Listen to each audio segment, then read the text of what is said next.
Clear cut case. 140 ಎಕರೆ bogus ಆಗಿರೋದಿಲ್ಲಿ. ಇದು ಇನಾಮ್ D C order. ನನಗೆ ಜಮೀನು ಆಗಿದೆ ಅನ್ಕೊಂಡು ಹೇಳ್ತಾ ಇದಾರಲ್ಲ, ಅದು ಇನಾಮ್ ಡಿ ಸಿ ಆರ್ಡ್ರು. ಇದೆಲ್ಲ ಜಮೀನುಗಳು ಇಷ್ಟಿಷ್ಟು ಎಕರೆ ಅಂತ ಆಗಿರೋದು. ಇಲ್ಲಿಗೆ ಎಂಡ್ ಆಗ್ತದೆ. 208 ಎಕರೆ ಆಗುತ್ತೆ. 208 ಎಕರೆ 109 ಎಕರೆ ಅದು ಕೂಡಿದ್ರೆ ಇಲ್ಲಿ ನೋಡಿ 31 ಎಕರೆ, 31 ಎಕರೆ, 19 ಎಕರೆ. ಇದು ಗೋಮಾಳ ಆಗಿ ಇದು ಗೋಮಾಳ ಅಂತಿದೆ. ಇಲ್ಲ ಆಯ್ತಲ್ಲ, ಇಲ್ಲಿ ಇನ್ನೊಂದು ಹೇಳ್ತೀನಿ ನೋಡಿ. ಇಲ್ಲಿ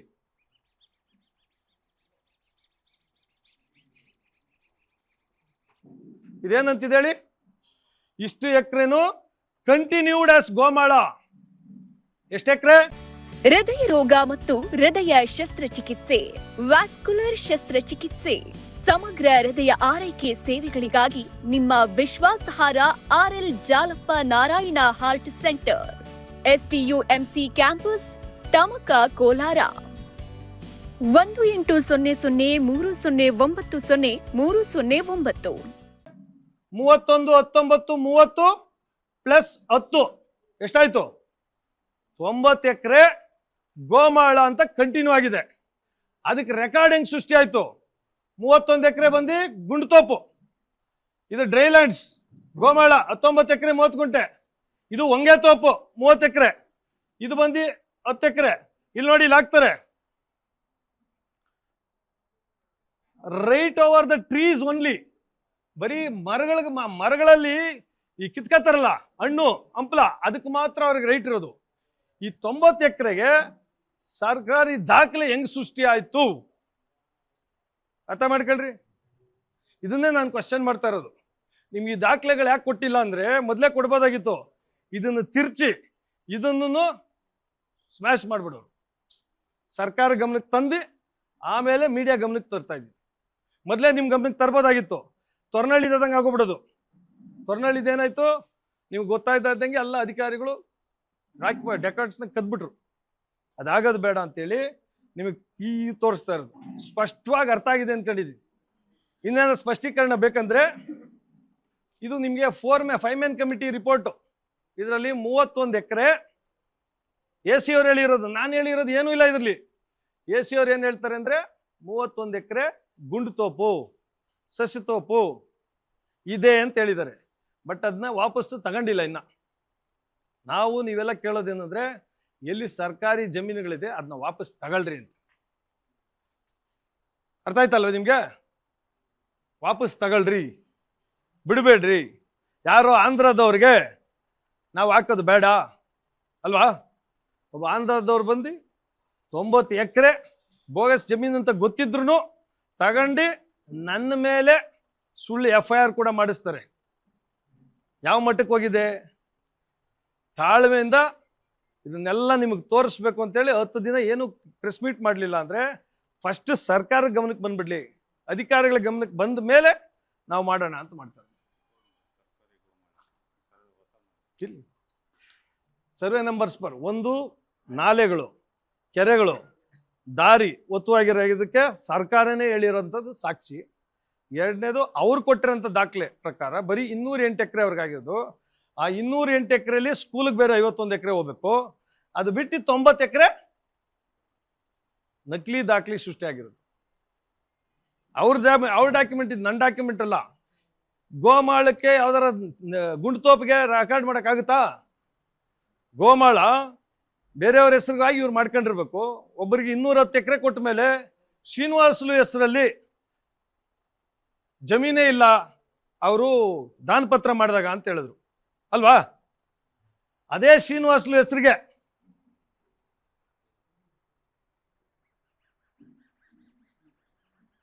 ಅವ್ರ ಹೆಸರಲ್ಲೇ ಜಮೀನಿಲ್ಲ ಅಂದ್ರೆ 240 ಎಕರೆ ಅವ್ರ ಹೆಸರಿಗೆ ಯಾಕೆ ಮಾಡಿದ್ರು? ಅವ್ರ ಹೆಸರಲ್ಲಿ ಏನೂ ಇಲ್ಲ ಅಂದ್ರು, ಅವ್ರ ಹೆಸರಿಗೆ ತಿರುಗಿ ಬಂತು. ನಾವು ಅವರೇ ಕೊಟ್ಟರೆ ದಾನಪತ್ರನ ಕೇಳ್ತಾ ಇರೋದು. ಬಾಬು ಇಲ್ಲಿ ನೋಡಿ, ಶ್ರೀನಿವಾಸಲು ಅವರು ದಾನಪತ್ರ ಮಾಡಿದ್ರು.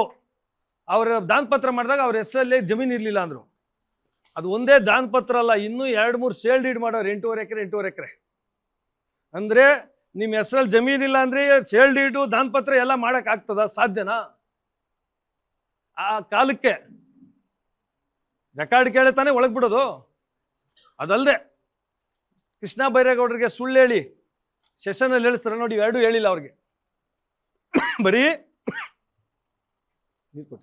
ಬರೀ ಸೇಲ್ ಡೀಡ್ ಮಾತ್ರ ಹೇಳ್ತಾರೆ, ಗಿಫ್ಟ್ ಡೀಡ್ದು. ಈ ಸೇಲ್ ಡೀಡ್ಗಳು ಎಲ್ಲೂ ಪ್ರಸ್ತಾವನೆ ಆಗಲ್ಲ.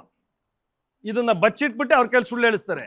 ಈ 90 ಎಕರೆ ನಕಲಿ ದಾಖಲೆ ಮಾಡಿರೋದು ಅವ್ರ ಗಮನಕ್ಕೆ ತರಲ್ಲ. ಬರೀ ಅದೊಂದು ಹೇಳಿಕೆ ಕೊಡಿಸಿ ಸದನ ಕಡ ಸುಳ್ಳು ಜಿಲ್ಲಾಡಳಿತ ಕೊಟ್ಟಿದೆ. ಇದನ್ನೆಲ್ಲ ನೋಡ್ಬೇಕಾಗಿತ್ತಲ್ಲ. 8.5 ಎಕರೆ ಇಬ್ಬರಿಗೆ 2 ಸೇಲ್ ಡೀಡ್ ಮಾಡಿದ್ದಾರೆ ಈ ಗಿಫ್ಟ್ ಡೀಡ್ ಜೊತೆಗೆ. ಇದನ್ನ ಅವತ್ತೇ ಕೊಡ್ಬೋದಾಗಿತ್ತು, ನನ್ನ ಹತ್ರ ಇತ್ತು. ಅವತ್ತು ಕೊಟ್ಟಿದ್ರೆ ಇವೆಲ್ಲ ಮಂಗಮಯ ಆಗ್ಬಿಡ್ತಾ ಇತ್ತು. ಏನು ಇವೆಲ್ಲ ರೈಟಿಂಗು, ಕಂಪ್ಯೂಟರ್ ಅಲ್ಲ. ಇದನ್ನೇ ಹರ್ಕೊಂಡು ಹೋಗ್ಬಿಟ್ರೆ ಏನು ಮಾಡೋದು? ನನ್ನ ಮೇಲೆ ನನಗೆ ಕೇಸ್ ಇರಲ್ಲ. ಅಗಲಕೋಟೆ ಇತ್ತೋ ಇಲ್ವೋ, ಸ್ಕೂಲು ಇಷ್ಟು ದಿನ ಹೇಳ್ತಾ ಇದ್ರಲ್ಲ, ಸ್ಕೂಲೇ ಇಲ್ಲ. ಶಾಸಕರ ಮೊನ್ನೆ ಬಂದೆಲ್ಲ ಹೇಳೋಗಿದ್ದಾರೆ 52 ಎಕರೆ ಏನೋ ಜಮೀನಿದೆ, ಒತ್ತುವರಿ ಆಗಿಲ್ಲ ಅಂತ. ಒತ್ತುವರಿ ಆಗಿರೋದಕ್ಕೆ ಸಾಕ್ಷಿ ಅಲ್ಲಿದೆ. ಎಲ್ಲಿ ಬೋಗಸ್ ದಾಖಲೆಗಳಾಗಿರೋದಕ್ಕೆ ಸಾಕ್ಷಿ ಇಲ್ಲಿದೆ. ನೀಟಾಗಿ ಕೊಟ್ಟಿದ್ದೀನಿ. ಇಲ್ಲಿ ಯಾರು ವೈಯಕ್ತಿಕವಾಗಿ ಯಾರ ಮೇಲೂ ಅಲ್ಲ. ಇದು ನಾನು ಸರ್ಕಾರಕ್ಕೆ ಧನ್ಯವಾದ ಹೇಳ್ಬಿಟ್ಟು ಮಾಡ್ತಾ ಇದ್ದೀನಿ. ಈ ಹೊರ ರಾಜ್ಯಗಳಿಂದ ಬಂದು ನಮ್ಮ ಜಮೀನನ್ನ ಲೂಟಿ ಮಾಡ್ತಾವ್ರಲ್ಲ, ಅದನ್ನು ತಡಿಲಿಲ್ಲ ಅಂದರೆ ನಮ್ಮ ಜನಕ್ಕೆ, ಇಲ್ಲಿ ಬಡವರಿರೋರಿಗೆ, ಇಲ್ಲಿ ರೈತರಿಗೆ ಒಂದು ಸೈಟ್ ಕೂಡ ಉಳಿಯಲ್ಲ. ಇದಕ್ಕೆಲ್ಲರೂ ನಿಮ್ಮ ಸಹಕಾರ ಕೇಳ್ತೀನಿ.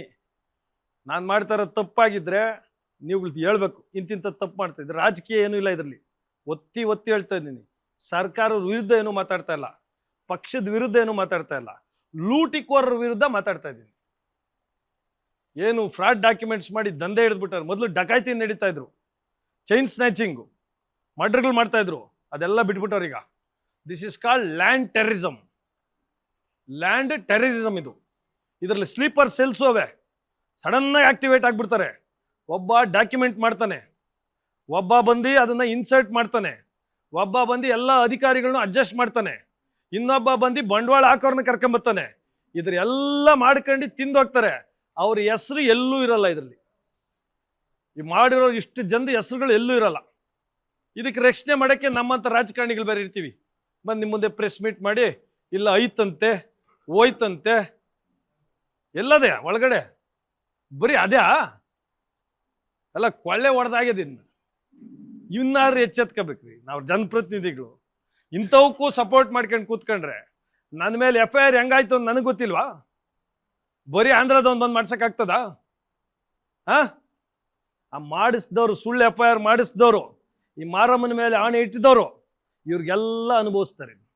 ಇದು ನಾನು ಮಾಡಿರೋದು ಅಲ್ಲೇ ಅಲ್ಲ, ಒಬ್ಬ ಮನುಷ್ಯ ಮಾಡೋಕ್ಕೆ ಸಾಧ್ಯನೇ ಇಲ್ಲ. ದೈವ ಕೃಪೆ ಇದು. ಎಲ್ಲ ಡಾಕ್ಯುಮೆಂಟ್ಸ್ ನನಗೆ ಸಿಗ್ತಾ ಇರೋದು, ಇವತ್ತು SIT ಆಗಿರೋದು ದೇವರ ಕೃಪೆ ಅಂತ ಹೇಳ್ತೀನಿ. ಹೌದಾ? ನೀಟಾಗಿ ಹೇಳಿದ್ದೀನಿ. ಈ ಡಾಕ್ಯುಮೆಂಟ್ಸ್ ಎಲ್ಲ ನಿಮಗೂ ಕೊಡ್ತೀನಿ. ಈ ಡಾಕ್ಯುಮೆಂಟ್ಸಲ್ಲಿ ಏನಾರ ಡೌಟ್ಸ್ ಇದ್ರೆ ಇವಾಗಲೇ ಕೇಳ್ರಿ, ಇವಾಗಲೇ ಆನ್ಸರ್ ಮಾಡ್ತೀನಿ. ಕೂತ್ಕೊಳ್ಳ, ನಿಂತ್ಕೊಂಡೆ ಮಾತಾಡ್ತೀನಿ, ಹೇಳ್ತೀನಿ. ಏನಾರು ಇದ್ರಲ್ಲಿ ಡೌಟ್ ಇದ್ರೆ 90 ಎಕರೆ ಬರೀ ನೋಡ್ರಿ. ಲ್ಯಾಂಡ್ ಕಂಟಿನ್ಯೂ ಟು ಬಿ ಗೋಮಾಳ over these trees ends the tank bed stated ends the right over the trees. Right over the trees. Property ಇವ್ರದಲ್ಲ, ಬರೀ ಮರಗಳ ಮೇಲೆ ಮಾತ್ರ. ಪಾಣಿ ಹೆಂಗಾಯ್ತು? ನಾನು ಕೇಳಿದ್ದು ಬರೀ 51 ಎಕರೆ ಸ್ಕೂಲ್ ಜಮೀನ, ನಮಗೆ ಸಿಗ್ತಾ ಇರೋದು 100 ಎಕರೆ ಎಕ್ಸ್ಟ್ರಾ ಬೋನಸ್. ಈ ರೈತರಿಗೆ ದಾರಿ ಬಿಟ್ಬಿಟ್ಟಿದ್ರೆ ಸಮಸ್ಯೆ ಇರ್ತಾರಲ್ಲ. ನನ್ನ ಮೇಲೆ ಸುಳ್ಳು FIR ಹಾಕ್ಸಿಲ್ಲ ಅಂದಿದ್ರೆ ಇವೆಲ್ಲ ತೋಡ್ತಾನೂ ಇರಲಿಲ್ಲ. ಯಾವಾಗ ಗಟ್ಟಿ ಆಗ್ತದೆ ಮನಸ್ಸು, ಮಾಡಬಾರ್ದು ಮಾಡಕ್ ಹೋದ್ರೆ ಆಗಬಾರ್ದು ಆಗೋಗ್ಬಿಡ್ತದೆ. ಮಾರಮ್ಮನ್ನ ಇಲ್ಲಿ ಪ್ರಮಾಣ ಮಾಡಿ ಬೆಳಗ್ಗೆ 3 ಗಂಟೆಗೆ ಹೋಗಿ ಕುಂದ್ಲಳ್ಳಿ ಗೇಟಲ್ಲಿ ಪೂಜೆ ಮಾಡಿದ್ರೆ ಒಳ್ಳೇದಾಗಲ್ಲ. ಎಲ್ಲೇಳಿ, ಕುಂದ್ಲಳ್ಳಿ ಕಾಲೋನಿಯಲ್ಲಿ 3 ಗಂಟೆಗೆ ಹೋಗಿ ತಪ್ಪಾಯ್ತು ಮಾರಮ್ಮ ಅಂತ ಕೇಳ್ಕೊಂಡ್ರೆ ವರ್ಕೌಟ್ ಆಗಲ್ಲ. ಮಾಡಿರೋ ತಪ್ಪಿಗೆ ವಿತ್ ಡೀಟೇಲ್ಸ್ ಮಾರಮ್ಮನ ದೇವಸ್ಥಾನ ಪೂಜೆ ತಪ್ಪಾಯ್ತು ಕೇಳ್ಕೊಂಡಿದ್ದು ಎಲ್ಲ ಕೊಡ್ತೀನಿ. ಆಗ್ಬೋದಾ?